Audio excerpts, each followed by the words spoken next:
All right, so get this. We're diving into something big today. A deep dive into a topic that's been, well, kind of mysterious and causing a lot of speculation for a long time. We're talking about the New World Order. Ah, yeah, it's one of those things, isn't it? You got it. And, you send over a bunch of articles and excerpts, and it seems like you're trying to make sense of all the different theories out there. Yeah, it can be pretty confusing. Exactly. That's what makes this deep dive so interesting. Right. So before we, get lost in all the secret societies and all that, let's just start with the basics. The term itself, New World Order. Because it seems like it means different things to different people, right? Yeah, for sure. So what's the deal with that? Yeah, well, you're absolutely right. The phrase has been around forever, it seems like, but the meaning has definitely changed over time. Like way back in the early 1900s, guys like Woodrow Wilson and Winston Churchill, Yeah. they used New World Order to describe this idea of global cooperation after the World Wars. They imagined this like peaceful and stable world where countries would work together instead of fighting each other. Hmm. So it started out as a pretty hopeful concept then. Pretty much, yeah. Think about the League of Nations and how it became the United Nations, Wow. or how the Bretton Woods system tried to get global finances in check. Okay. These were all seen as steps towards this hopeful New World Order, a world ruled by cooperation and diplomacy. Gotcha. So working together to solve problems, basically. Yeah.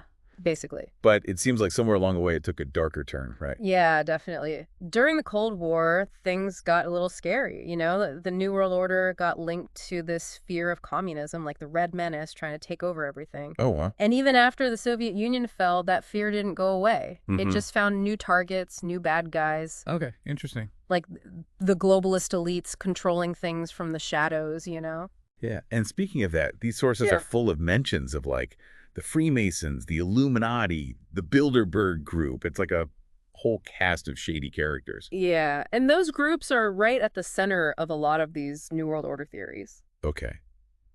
But how did they get mixed up in all of this? Like the Freemasons, for instance, they've been around forever, Yeah. right? How did they become the bad guys? Well, you see the Freemasons, they're like this old fraternal organization with roots going back to the medieval stonemasons guilds. Wow, that's a long time ago. Yeah, and they kind of evolved over time, becoming a society with all these secret rituals and symbols, attracting intellectuals and influential figures, and that whole secret thing, those closed-door meetings. Yeah, that's definitely kind of suspicious. Right, so that's what makes them an easy target for conspiracy theories. And then you have the Illuminati, Right. a real 18th century secret society in Bavaria. Okay. They were all about Enlightenment principles and against the influence of religion. But even though they didn't last that long, their name has basically become a synonym for shadowy groups plotting to do who knows what. And their whole legacy is now wrapped up in these New World Order theories. So even though the reality might be totally different, the myth is what sticks around. Exactly. And it's like the less we know, the easier it is to fill in the blanks with our own fears and assumptions. Right, I can see that. And that's what makes these theories so powerful. Yeah. They exploit those anxieties we have about the unknown, the stuff we can't control. Yeah, that makes sense. But some of these claims are pretty out there, like aliens and mind control and occult rituals and stuff like that. It sounds straight out of a movie. Yeah, some of them are definitely out there, but what's interesting is how they add this whole other layer of intrigue to the New World Order narrative. Like a good thriller novel. It's like a mix of historical mystery and political drama with a touch of sci-fi. I guess that's why people are so drawn to it. It's exciting. Yeah, it is pretty captivating. But are all the theories like that? Dramatic coups and mind control? Or are there more subtle ways this supposed takeover is supposed to happen? Well, there's a whole range of ideas out there. Some theories suggest that it's going to be a slow and steady process, a gradual erosion of national sovereignty and individual liberties. So less of a bang and more of a slow burn. Yeah, exactly. Like shifting the balance of power slowly, using international organizations, economic policies, and media manipulation to steer the world in a certain direction. Okay, so more like subtle influence over time. Precisely. It's all about subtly influencing things, pushing the world towards a specific outcome without anyone really noticing. I see. So we've got the gradualists and the revolutionaries, the secret societies and the globalist elites. It's a lot to take in. It is. There's a lot going on there. It is. But is anyone pushing back against these theories? Like, are there any voices of reason in all of this? Yeah, definitely. There are a lot of counter-arguments and skeptics out there, people who say these New World Order theories are based on bad logic, misinterpretations, and seeing patterns that don't really exist. Okay. Like the furtive fallacy, where you assume that anything done in secret must be bad, or conspiracism, where everything is seen as some kind of hidden agenda or plot. It's like connecting dots that aren't supposed to be connected. Exactly. You see a grand plan where there might just be random events or coincidence. It's like looking for a simple answer to a complicated problem. And that's exactly why these theories are so appealing. Yeah, it's easier to believe in a grand plan than to accept that things might just be chaotic sometimes. Right. So it sounds like while there are plenty of people who buy into these New World Order theories, there are also people saying, hold on, let's think critically about this. Yeah, absolutely. It's up to each of us to decide what we believe, to weigh the evidence, and to consider different points of view. It's like being a detective trying to figure out what really happened.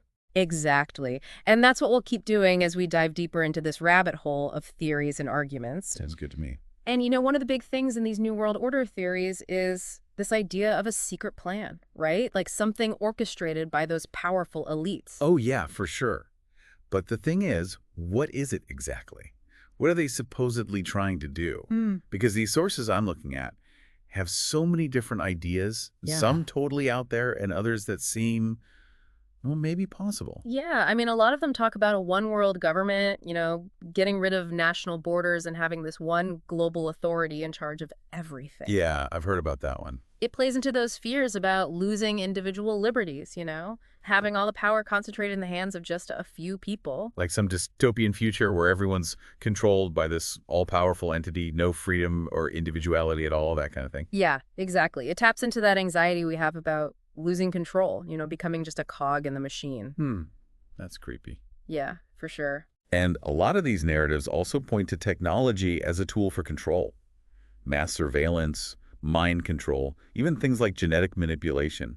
It's pretty wild stuff. Right. And technology is definitely a big part of these theories. Like, think about surveillance tech today, facial recognition, CCTV cameras, data tracking on our phones. Like we're being watched all the time. Exactly. And all that data can be used for all sorts of things, right? Targeted advertising, predictive policing, even social manipulation. So even if there isn't this one big brother watching us, there are still a lot of eyes out there. Exactly. It all feeds into that feeling of unease, that maybe we're not as in control as we think we are. It's kind of unsettling when you think about it. It is, yeah. It's like a slow drip of paranoia making you think the world isn't what it seems. And then you have these theories about mind control, Oh, yeah. like subliminal messaging, brainwashing, even mind-altering tech. Yeah. Is there any truth in any of that, or is it all just fantasy? Well, I think the idea of directly controlling someone's thoughts like a puppet master is still science fiction, but that doesn't mean our minds aren't being influenced in more subtle ways.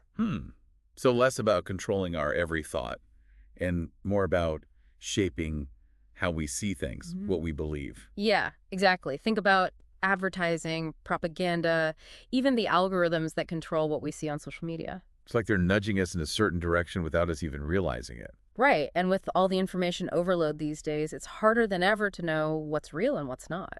It's a minefield out there It is, for sure. And that's where these New World Order theories can be really appealing. because they offer a simple explanation for all the chaos. Exactly. It's like saying, hey, all this craziness going on, it's not random, it's all part of a plan.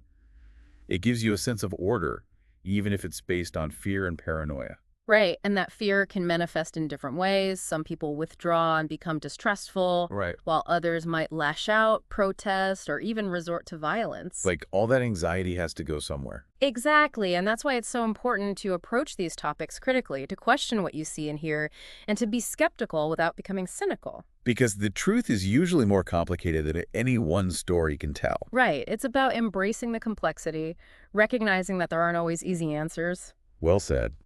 And, another layer of these New World Order theories is the idea of population control. Yeah, I saw that in these sources. Some pretty dark stuff about forced sterilization and government-engineered pandemics. Like something out of a dystopian movie. It's heady stuff, for sure. And it plays on our fears about survival, the future of humanity. Yeah, I get that there are valid concerns about overpopulation, limited resources, climate change. Absolutely. But these theories take it way beyond that and into pure paranoia. You're right. It's important to separate those real-world concerns from the more outlandish claims, the ones based on speculation and fear-mongering. So how do we walk that line, acknowledging the real issues without falling for the conspiracy stuff? I think it all comes back to critical thinking, looking at the evidence, and being wary of narratives that rely on fear and oversimplification. It's like you always have to ask, who benefits from this? Exactly. Often, the people pushing these extreme theories have something to gain from spreading fear and distrust. That makes sense. So you have to develop that ability to critically evaluate information, to be wary of sources that lack credibility or that are just trying to manipulate your emotions. So even though concerns about population control are real, it's important to be careful about what you believe. Yeah, it's about separating fact from fiction and not jumping to conclusions based on fear or speculation. It's about understanding that the world is complex and that the truth is usually somewhere in the middle of all the noise. Precisely. It's that messy middle ground that makes all of this so fascinating. Right, it's not just about proving or disproving things. It's about exploring all the different angles and trying to make sense of it all. It's about recognizing that we're all part of this story, trying to understand the world and our place in it. And speaking of the human element, I'm curious about the psychology behind all this.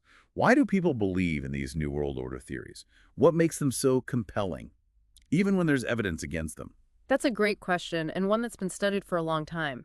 There are a lot of factors involved, from individual personality traits to broader societal trends. Okay, so let's start with the individual. What kind of person is more likely to buy into these conspiracy theories? Well, research shows that people who are anxious, who don't like uncertainty, and who feel like they lack control in their lives are more prone to believe in conspiracy theories. It's like they provide a sense of order in a world that feels chaotic. It's like a way to cope with all the uncertainty, to feel like you have some agency in a world that feels overwhelming. Right. It's about finding patterns and creating a narrative that explains the things they don't understand. It's like seeing the world as a chessboard with these masterminds making all the moves. Yeah, it's that idea of a hidden hand controlling everything. It's like a modern mythology, a way to explain the world through good versus evil. And that us versus them mentality can be amplified by what's happening in society, especially during times of crisis or rapid change. So when people are feeling anxious or threatened, they're more likely to look for explanations that confirm their existing beliefs. Exactly, and social media can make that worse. Algorithms push sensational content regardless of whether it's true or not. So it creates these echo chambers where misinformation can spread like wildfire. Right. It's all fueled by confirmation bias and our tendency to look for information that supports what we already believe. And they can have real consequences in the real world. Absolutely. It can lead to distrust, polarization, even violence. Just look at the anti-vaccine movement, QAnon, and the attacks on government buildings fueled by unfounded beliefs. It's a reminder that ideas matter, that the stories we tell ourselves about the world can shape our actions and have real-world consequences. Yeah, and that's why it's so important to be critical of the information we consume, to recognize manipulation, and to engage in productive conversations with people who have different perspectives. It's about recognizing our shared humanity and working together to build a world based on facts, empathy, and understanding. Man, it's like we've been digging through layers and layers of theories and anxieties about this New World Order stuff. Yeah, it's a lot, for sure. It really is, even for a deep dive like this. And, I have to say, dealing with these New World Order theories, it can be kind of emotionally draining. Yes, it is, yeah. They tap into some pretty deep fears like losing control, not knowing what the future holds, not trusting the people in charge. It's like looking into this deep, dark hole of paranoia and wondering if it ever ends. Yeah, it can feel that way sometimes. I keep coming back to this question. What do we do with all this? How do we live in a world where these stories are everywhere, especially online? That's the big question, isn't it? And I don't think there's one simple answer. Yeah. But I do think that the best way to fight conspiracy thinking is with critical thinking, understanding how the media works and talking openly with each other. So it's not about just shutting down the conversation or calling everyone who believes in these theories crazy. No, not at all. It's about trying to understand where they're coming from, why they believe what they believe, and offering different perspectives based on facts and logic. So it's more about empathy than judgment. Yeah, exactly. It's about meeting people where they are, listening to their concerns, and then gently guiding them towards a more balanced view of things. I like that. Guiding them instead of forcing them. Right, because we all have our own biases, you know? We all fall into those traps of thinking sometimes. Yeah, for sure. But the key is to be aware of it, to question our own assumptions, and to be open to changing our minds when we see new evidence. It's like building up a defense system against misinformation. Yeah, like a mental immune system that can recognize and fight off those bad ideas. But that takes constant work, doesn't it? It does, especially these days when things change so fast and the tactics for spreading misinformation are getting more and more sophisticated. So it's not a one-and-done thing. It's something we have to keep working on. Yeah, exactly. It's a lifelong commitment to sharpening our critical thinking skills, learning how to separate truth from lies, and being open to talking with people who see things differently. So basically, always be learning and growing. Exactly. And remember that we all have biases. We all make mistakes in our thinking sometimes. Oh, yeah, all the time. The important thing is to recognize it, to question ourselves, and to be willing to admit when we're wrong. It's like finding that balance between questioning everything and being open to new ideas. Right, that's the sweet spot. Being a critical thinker without becoming cynical, being discerning but not closed-minded. I think this whole deep dive has been a good example of that, you know? We've talked about some pretty wild stuff, but we've also tried to break it down and understand it from different angles. Yeah, and I hope that's given our listeners some useful insights, some tools to navigate this world of conspiracy theories, and maybe even a sense of hope that we can find our way through it. Because at the end of the day, it's not about giving in to fear and paranoia. Right. It's about using knowledge and critical thinking to make good choices and create a better world, a world based on reality. Well said. And as we wrap up, I just want to leave our listener with one final thought. The New World Order, like we've been talking about, it's not really a fixed thing. It's more like a reflection of our anxieties and hopes, our way of trying to make sense of everything that's happening around us. It's a story that we're all a part of, whether we realize it or not. And the ending is still being written. So, to our listener, keep exploring, keep asking questions, keep an open mind. Remember, the truth is out there, but sometimes you have to really work to find it. Yeah, and don't be afraid to challenge your own beliefs. That's how we all grow. Well, that's it for our deep dive into the New World Order. Thanks for joining us. We hope you found it informative and maybe even a little inspiring. It's been a pleasure. Until next time, keep those critical thinking caps on and stay curious out there.